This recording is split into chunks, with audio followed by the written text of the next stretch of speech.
अपनी मर्जी से कभी कुछ नहीं कहते आका, जो खुदा कहता है सरकार वही कहते हैं। আল্লাহর রাসূল নিজের থেকে কিছুই বলেন না। এই কথাটাও নবীর কথা না, এই কথাটাও আসলে আল্লাহর কথা। অর্থাৎ যারা আল্লাহর ঘরে আল্লাহর কদমে সেজদা দিতে না আসে, রাসূলের মনে চায় তাদের ঘর বাড়ি জ্বালায়া দিতে, আসলে এটা নবীর চাওয়া না, এটা আসমানের মালিক আল্লাহর চাওয়া। এরপরে জালালি ইবাদত।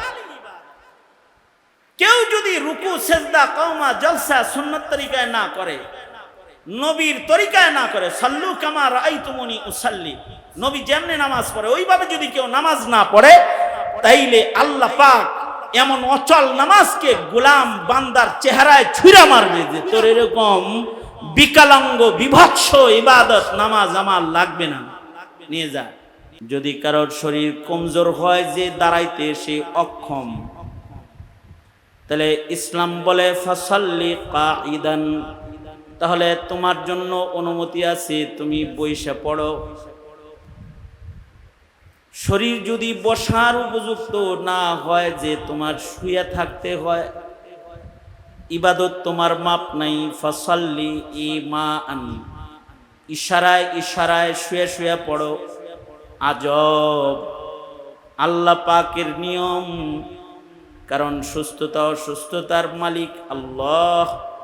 আল্লাহ যাকে সুস্থ রাখে সে সুস্থ থাকে, আল্লাহ যাকে সবল বানায় সে সবল রয়, আল্লাহ যাকে দুর্বল বানায় দেয় সে দুর্বল হয়, আল্লাহ যারে অসুস্থ বানায় দেয় সে অসুস্থ হয়ে বিছানায় শুয়ে রয়। এ কারণে সব দেওয়ার সময় অসুস্থরে সুস্থের মতনই দেয়।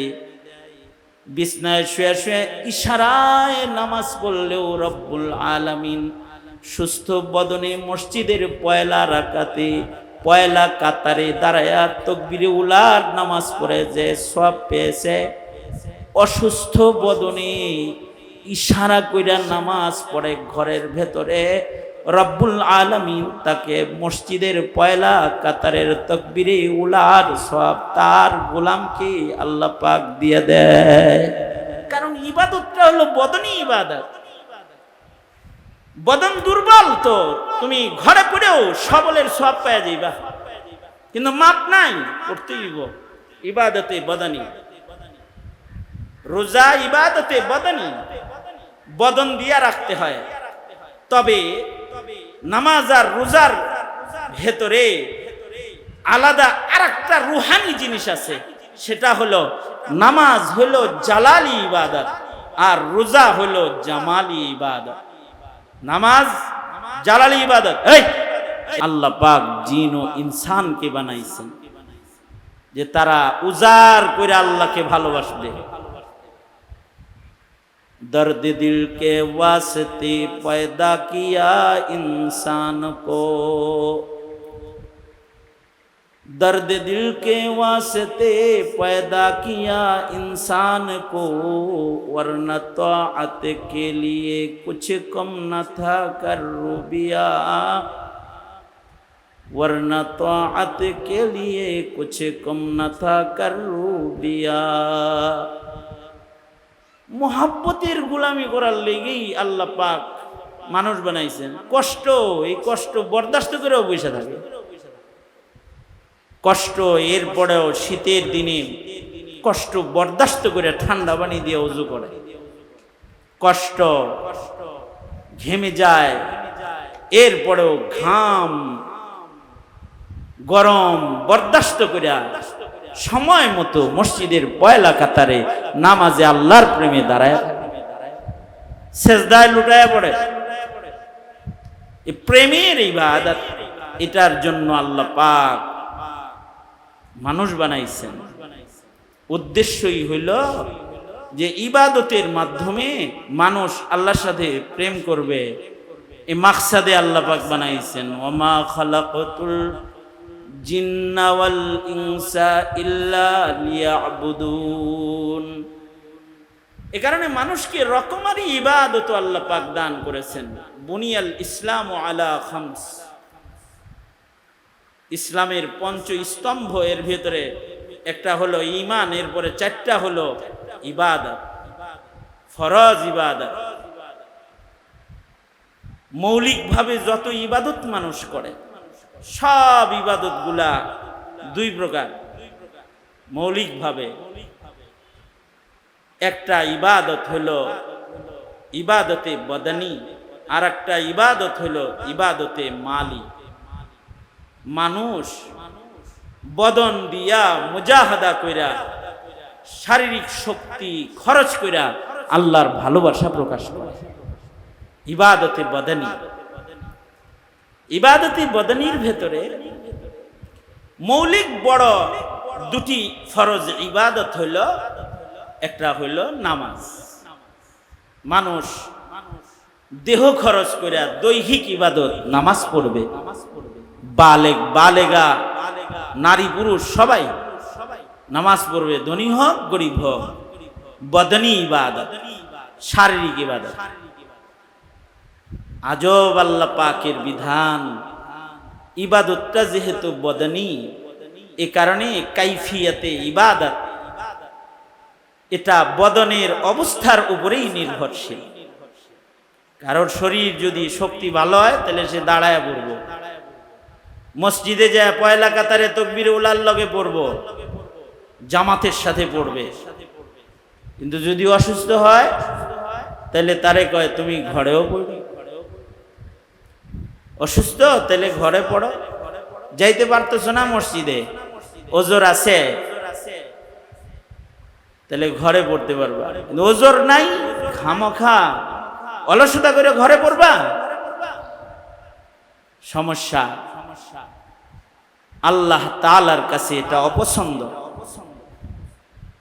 দাঁড়িয়ে পড়বা, রুকু সেজদা দিয়া পড়বা। শক্তি আছে, রুকু সেজদা কওমা জলসা দাঁড়িয়ে সুন্দর করে নামাজ পড়ো।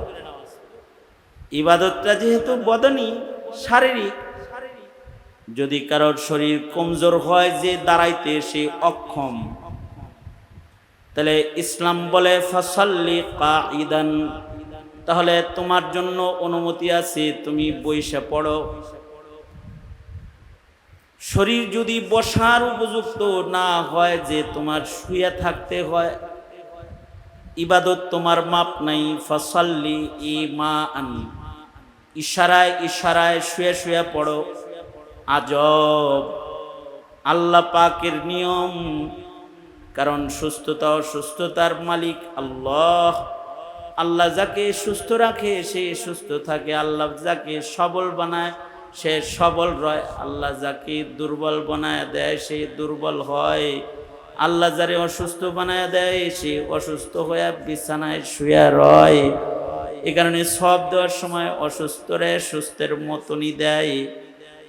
বিছনায় শুয়ে শুয়ে ইশারায় নামাজ পড়লেও রব্বুল আলামিন সুস্থ বদনে মসজিদের পয়লা রাকাতে পয়লা কাতারে দাঁড়ায়া তাকবীরে উলার নামাজ পড়ে যে সওয়াব পেয়েছে, অসুস্থ বদনে ইশারা কইরা নামাজ পড়ে ঘরের ভেতরে, রব্বুল আলামিন তাকে মসজিদের পয়লা কাতারের তাকবীরে উলার সওয়াব তার গোলামকে আল্লাহ পাক দিয়ে দেয়। কারণ ইবাদতটা হলো বদনী ইবাদত। বদন দুর্বল তো তুমি ঘরে পড়েও সবলের সওয়াব পেয়ে যাইবা, কিন্তু মাপ নাই, করতেই হইব। ইবাদতে বদনী, রোজা ইবাদতে বদনী, বদন দিয়া রাখতে হয়। তবে নামাজ আর রোজার ভেতরে আলাদা আরেকটা রুহানি জিনিস আছে, সেটা হলো নামাজ হলো জালালি ইবাদত আর রোজা হলো জামালি ইবাদত। নামাজ জালালি ইবাদত। এই এদিকে তাকা বেটা, কি হুজুর কি ধমকটা দিল? ধমক দিব না, চুমা দিব তোমারে মিয়া। এদিকে তাকাও, কথা বলতে কষ্ট না? আমারও তো ব্যস্ততা আছে, আমি কথা বলতেছি কি থোড়াই? যে কয়জন বসা আছে এদিকে খেয়াল করবা। আমাদের বাংলাদেশে ভালো করে বললে শোনে না দেখে এরকম মানে তেরা করে বলতে হয় মাঝে মধ্যে। বাঙালির একটা নিয়ম আছে, সোজা আঙ্গুলে ঘিও দেয় না, ঠিক না? হ্যাঁ, এরকম না? ভালো করে বললে শুনবার চায় না। হাসিনা শুনে নাই, ভালো করে বলছে শুনে নাই। পরে যখন আঙ্গুল বাঁকা করছে তখন হেলিকপ্টারে চলে গেছে গা। বাঙালি সোজা কথা শুনতে চায় না, আঙ্গুলি বাঁকা করতে হয়। এ কারণে বিরোধী দল লাগে। বিরোধী দল কি লেগে লাগে? ওই যে আঙ্গুল বাঁকা কোন লোক মাঝে মাঝে, তখন সরকার যদি উল্টাপাল্টা হয়ে যায় তো বিরোধী দল বাঁকা একটা দরকার হয়, যে আঙ্গুল বাঁকা করে বয়ে থাকবে, যে মুসলমানের মাটিতে যাতা করতে আসলে প্রতিরোধ গড়ে তোলা হবে, বলতে হয়। সোজা কথা শুনবার চায় না। বহরহাল আমি ওই কথা বলতে বসি নাই, আমি কিন্তু কিছু নসিহত করতেই বসছি এরাদা করে, তাই নসিহতই করতেছিলাম। যারা বসছেন মুতাওয়াজ্জিহান ইলা জিহাতিল হুজুর, আপাতত এইদিকে খেয়াল করেন।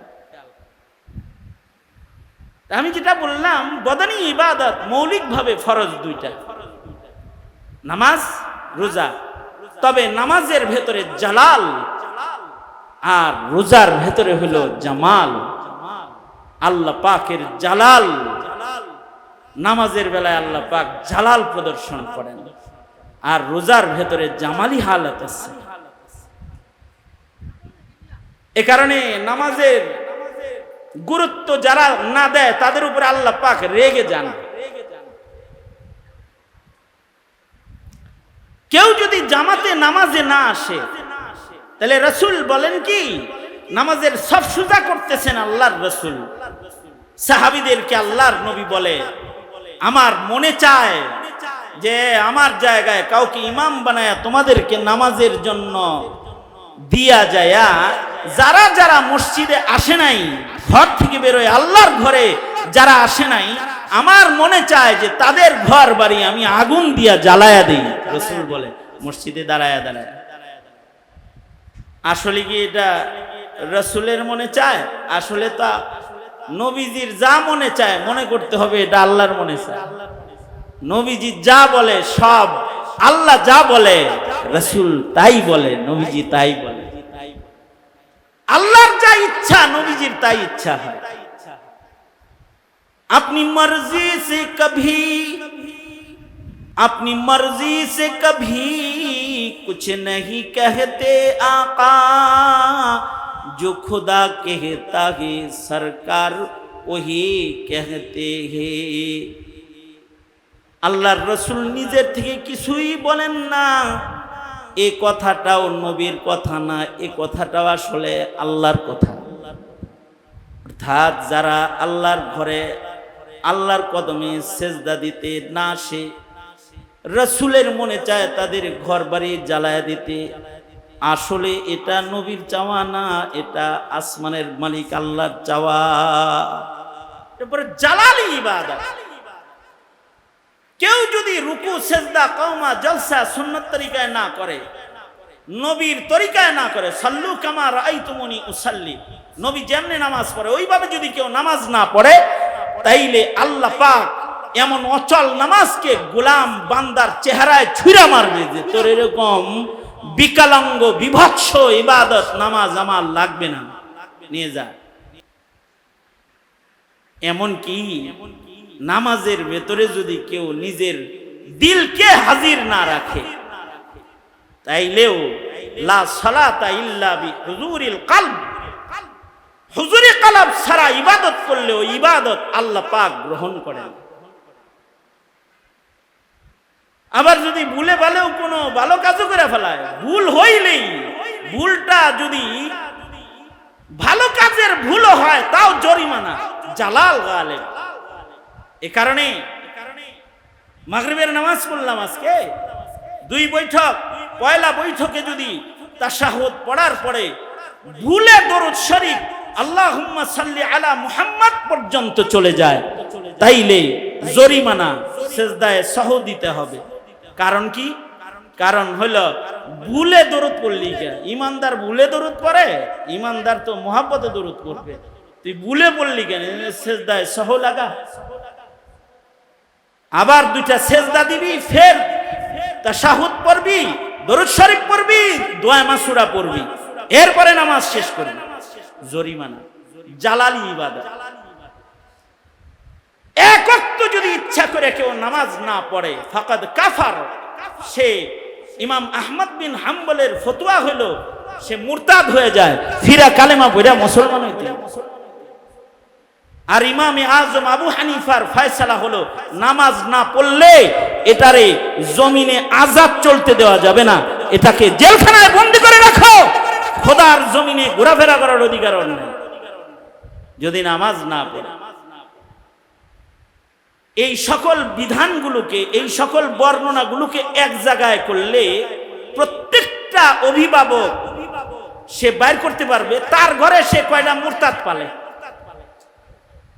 বাপ বাইর করতে পারবে যে হের ঘরে মুরতাদ কয়টা, যেগুলা ইচ্ছা করে নামাজ পড়ে না, তো বাপের ওই সন্তানগুলা আহমদ ইবনে হাম্বলের ফতোয়া মাফিক মুরতাদ, আর ইমামে আজমের ফয়সালা মাফিক সাধারণ চলার উপযুক্ত না, জেলে থাকার উপযুক্ত। আর যদি ইচ্ছা করে জামাত তরক করে, এক পর্যায়ে যদি জুমার নামাজ, এই যে জুমার নামাজ গেল, 3 জুমা যদি কেউ না পড়ে লাগাতার, তাইলে কুতিবা মিনাল মুনাফিকিন, রাসূল বলে আল্লাহ রাগ হয়ে তার নাম মুনাফিকের লিস্টে উঠায় দেয়। শুধুই মাত্র নামাজ বর্জন, জুমা বর্জন, এই দুইটা দিয়া, এই দুইটা মূলনীতি দিয়া ইমানদার কয়জন ঘরে পালেন আর মুনাফিক কয়টা পালেন বাইর করা সম্ভব। বুঝেন নাই? জালালি ইবাদত। ইমাম আহমদ বিন হাম্বল বলে শরিয়া আদালত যদি থাকে তাহলে ইচ্ছা করে যারা নামাজ পড়ে না ওগুলোর গর্দান কেটে দিবে বিচারক ধরে, কারণ ও মুরতাদ, মুসলিম পরিচয়ে থাকতে পারবে না, ওর ঈমান নষ্ট হয়ে গেছে। এত শক্ত জালালি ইবাদত নামাজ। পক্ষান্তরে রোজা বদনী ইবাদত, জামাল জামাল। শাওয়ালে রোজা রেখা 1.5 ঘন্টা 1.25 ঘন্টা দিন বড়, তো রোজার চাইতে দিন 1.5 ঘন্টা 2 ঘন্টা বড়। এখন শাওয়ালের শেষ দিকে রোজা রেখা পানি খায় আমাকে বলে, আব্বু পানি তো খেয়া হলাই দিছি। মেয়ে, ইচ্ছা করে খাইছো না ভুলে খাইছো? ভুলে খাইছি। ইচ্ছা করে কি কেউ পানি খায় রোজা রেখা? ভুলে পানি খেয়েছো কেউ? ভুলে ভাতই খায় হালাই দিতা।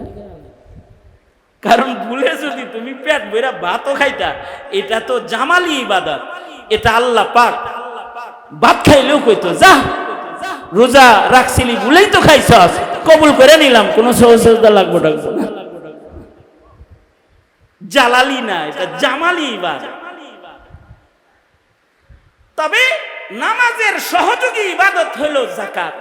এ কারণে কোরআনে কারীমে আকিমুস সালাহ ওয়া আতুজ যাকাত, আকিমুস সালাহ ওয়া আতুজ যাকাত, নামাজের কথা যেখানে আছে যাকাতের কথা সেখানে আছে, যুগল বর্ণনা। কারণ কি? যাকাত দিলে পরে দিল থেকে দুনিয়ার মোহাব্বত বাইর হয়, আর দুনিয়ার মোহাব্বত যত বাইর হবে নামাজ তত বেশি মজা লাগবে। এ কারণে সাদাকা যারা বেশি করে তাদের নামাজে লজ্জত বেশি হয়। আর রোজা হলো হজ্জে বাইতুল্লাহর সহযোগী ইবাদত। রোজা থাকলে মুজাহাদা হয়, সংযম হয়, মুশাক্কাত উঠাইতে হয়, গরমের ভেতরে রোজা রাখা কষ্ট করতে হয়। এই সংযম হজের 10 দিনের মহা সংযম, সুগন্ধি বর্জন, সাবান বর্জন, তেল বর্জন, দুনিয়া একেবারে সবাইরে ছাইরা দিয়া আল্লাহর পাগল হয়ে কাফন পইরা যাওয়ার মতো মুশাক্কাত উঠানোর মতো যোগ্যতা আনয়নে সিয়াম সাধনার সংযমী সাধনাটা এটা সহায়ক। এ কারণে সিয়াম সাধনা হজের সহায়ক, যাকাত সাদাকা খায়রাত নামাজের সহায়ক। তবে একটার ভেতরে জালাল আছে আর একটার ভেতরে জামাল আছে।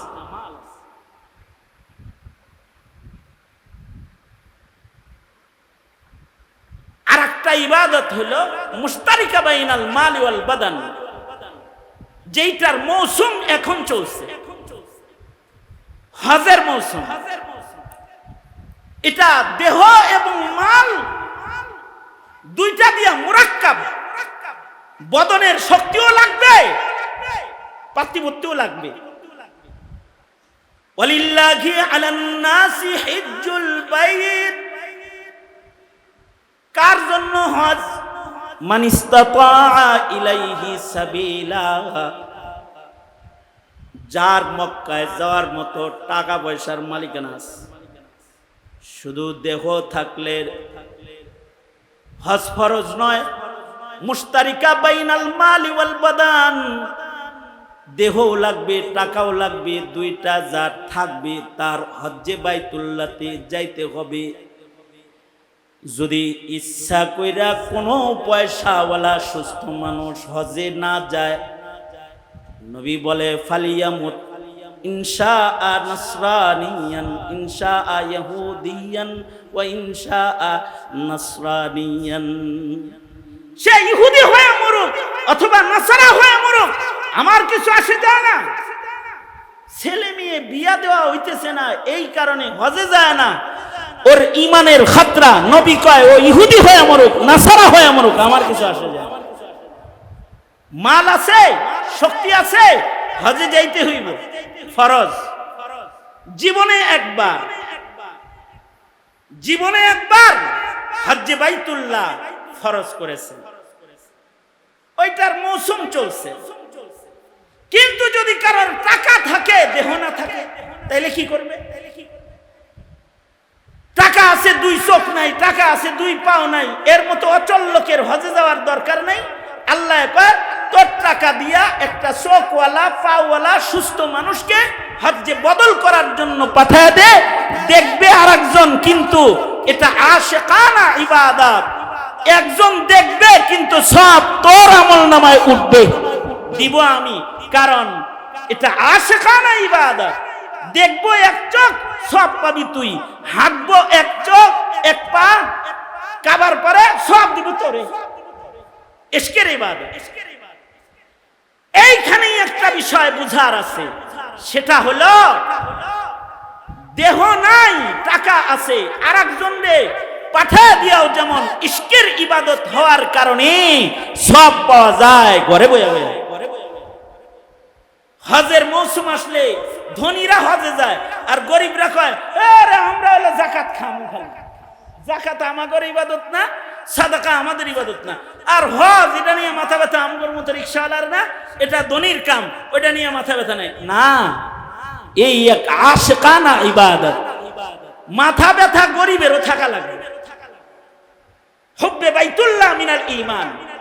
তুমি গরিব তাতে কি, তোমার দেহ তো আছে যাওয়ার, তুমি আল্লাহর কাছে বলতে থাকবা আল্লাহ একটা তো আছে, দেহ তো আছে, আর একটা আপনি দিলেই তো যাইতে পারি।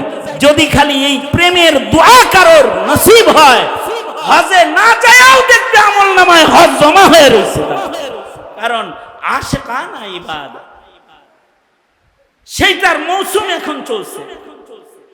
প্রত্যেকটা মাসের সাথে কোনো না কোনো ইবাদতের আলাদা খাস সম্পর্ক আছে, সেইটার সাথে দিল লাগায় রাখা।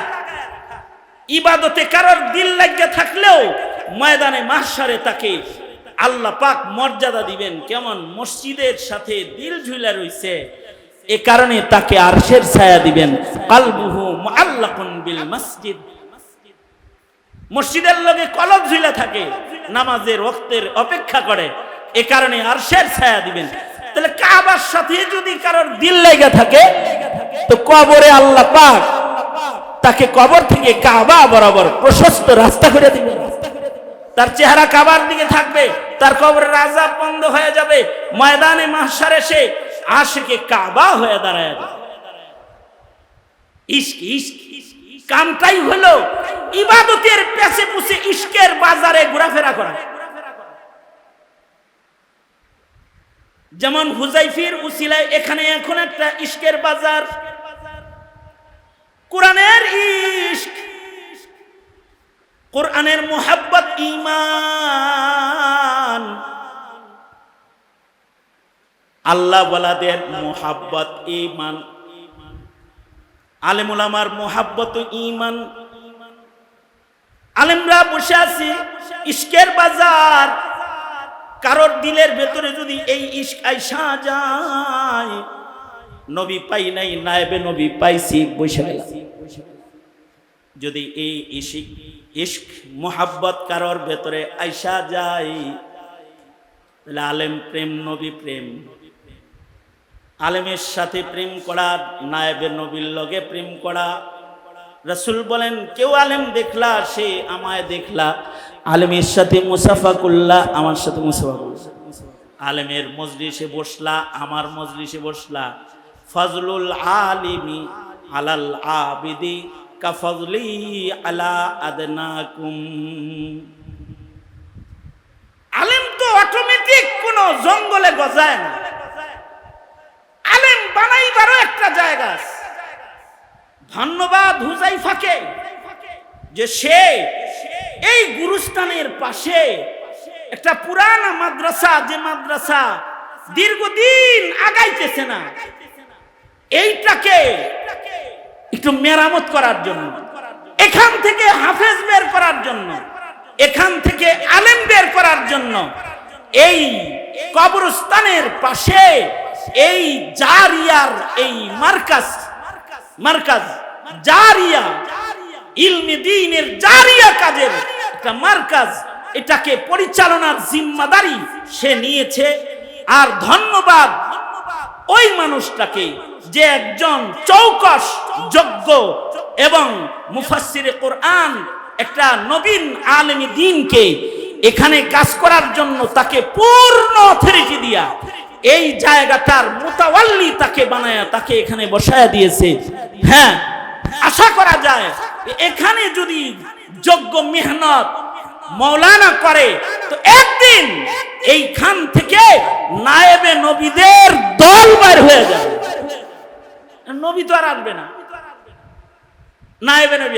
এই উম্মতের একটা শান হলো এই উম্মতকে আল্লাহ পাক নায়েবে নবী দান করেছেন। কারণ নবী আর আসবে না, বিধায় নায়েবে নবী দরকার আছে কিয়ামত পর্যন্ত। নায়েবে নবী যেখান থেকে হবে ওইটা হলো মাদ্রাসা। নায়েবে নবীর জন্ম মাদ্রাসার পেট থেকে হয়, নায়েবে নবী প্রস্তুত মাদ্রাসার ভেতরে হয়। এইটা জীবিত মানুষের জন্য যতটা আনন্দের, তার চাইতে কোটি কোটি গুণ বেশি আনন্দের হলো এই গুরুস্থানে যারা ঘুমায় রয়েছে তাদের। এই মরা মানুষগুলা যারা দল ধরে এই এলাকার কেন্দ্রীয় গুরুস্থানে ঘুমিয়ে আছে, ওরা অপেক্ষায় থাকে কখন এই ছেলেরা ফজরে উঠে কোরআন পড়া শুরু করবে আর এর আওয়াজ আর আনোয়ার ওদের কবরে প্রবেশ করবে। অপেক্ষায় থাকে ওরা অপেক্ষায় থাকে কখন এই তলবে ইলমরা আমাদের গুরুস্থানটার পাশ দিয়ে হেঁটে যাবে, ওদের পায়ের ছোঁয়ার বরকতে আমাদের কবর রাজা আল্লাহ পাক মাফ করে দিবে। ওরা অপেক্ষায় থাকে। সুতরাং এলাকাবাসী যারা আছেন, আমি বলবো এই মাদ্রাসাটার যত্ন করতে একটা যোগ্য কারিগর এসেছে। এবার এই কারিগরের কিছু আনসার দরকার, কিছু যুগালি দরকার। আমি আশা করব যুব সমাজ, বয়োবৃদ্ধ, আবাল বৃদ্ধ বনিতা যারা এলাকার আছে তারা এইটা গঠন করার যুগালি হয়ে যান। কারণ মরে গেলে আপনি এখানেই এই বাড়িতে আইবেন, আপনার ছেলে আপনার বাড়িতে আপনারে রাখবে না, কিন্তু কইলাম আপনার ঘরে আপনাকে রাখবে না, আপনার হাতের উঙ্গুঠিটা খুইলা রাইখা দিবে, ঘড়িটা খুইলা রাইখা দিবে, কাফন পরায়া এখানে পাঠায়া দিবে, সেদিন কাজে লাগবে। সুতরাং এই মাদ্রাসার যত্ন করতে তৈয়ার আছেন তো ইনশাআল্লাহ? আমি দূর থেকেও এই মাদ্রাসার সাথে এর শুরু থেকেই আছি। এই মাদ্রাসাটা যখন লেখালেখি হয় ওই সময় থেকে আমি হুযায়ফার সাথে আছি। সে আমার স্নেহের ছোট ভাই। আলহামদুলিল্লাহ বহু নবীন আলেমরা তার সাথে আছে। এখানে উপস্থিত হয়েছেন এই যে কলরবের যোগ্য পরিচালক এবং যোগ্য মুফাসসিরে কোরআন মুফতি সাঈদ আহমদ কলরব, উনিও এখানে তাশরীফ এনেছেন। আমার অত্যন্ত মুহাব্বতের একেবারে কাছের ছোট ভাই যারা, তাদের মধ্যে অন্যতম একজন, যে সেও আমাকে রাত্রে হইলেও দিনে হইলেও যখন সুযোগ পায় তখন আমার খবর নেয়, আমিও সুযোগ পাইলেই খবর নেই যে কই আছেন ভাই। মুফতি রিজওয়ান রফিকি সাহেব কথা বলেছে, হাফিজুর রহমান সিদ্দিকী সাহেব উনিও আসতেছে। এই যে এতগুলো মানুষ এখানে আসলো অথবা আসতেছে, ঢালকানগরের হযরত আসবে, এই যে মানুষগুলোর আগমন এখানে হইতেছে, এখানে এই মাদ্রাসা না হলে এখানে এরা আসতো না, আর হুজাইফি এখানে না থাকলে এখানে এরা আসতো না। সুতরাং নিয়ামতের কদরদানি করো। যুব সমাজ যারা এলাকার আছো, মুরব্বী যারা আছেন, তারাও কদরদানি করেন। যদি কদর করতে পারেন তো আপনার ঘরটা যেখানে দীর্ঘদিন আপনার বরজখের ঘর যেখানে হবে, তার পাশেই তো আপনি কিছু সাদাকায়ে জারিয়া করলেন। এখানে পারেন তো মালি সাদাকাগুলো করেন, ওই যে ইবাদতে মালি যেগুলো জারিয়া খেদমত করেন। 70 এটাকে দোতলা বানানো দরকার। কারণ এখানে যে কোরআন পড়বে ওখানে বসে দোতলাটা না হওয়া পর্যন্ত নিচতলাটার শান্তি নাই, নামাজের শান্তিও নাই। এইটা দোতলা করা কোনো কঠিন কাজ না। এই এলাকায় বহু কোটিপতিরা থাকে, বাপের কাছ থেকে যে জায়গা জমিন পাইছে তার থেকে যদি আধা কাঠা জায়গা খালি কবরের শান্তির জন্য এখানে যদি বিক্রি করে যদি এর মূল্যটা এখানে দিয়ে দেয় তো ছাদ দাঁড়ায় যায়। সুতরাং আহলে খায়ের মালওয়ালা যারা, তাদেরকে এই মাদ্রাসার প্রতি ইবাদতে মালি করার দাওয়াত জানিয়ে, আর ইবাদতে বদনির যত্ন করার দাওয়াত জানিয়ে, আর মৌসুমুল ইবাদতে প্রত্যেকটা ইবাদতের জন্য চেতনাবোধ এবং আকর্ষণ দিয়ে লালন পালন করার দাওয়াত জানায়।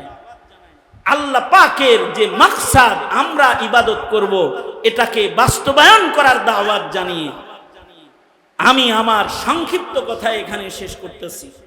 আল্লাহ আমাদের সবাইকে, আমাদেরকে সৃষ্টি করার যে উদ্দেশ্য ইবাদত বন্দিগি, সেইটা সাধন করার তৌফিক আমাদের আল্লাহ পাক দান করুন। আমিন। ওয়া আখিরু দাওয়ানা আলহামদুলিল্লাহি রাব্বিল আলামিন। আসসালামু আলাইকুম ওয়া রাহমাতুল্লাহি ওয়া বারাকাতুহু।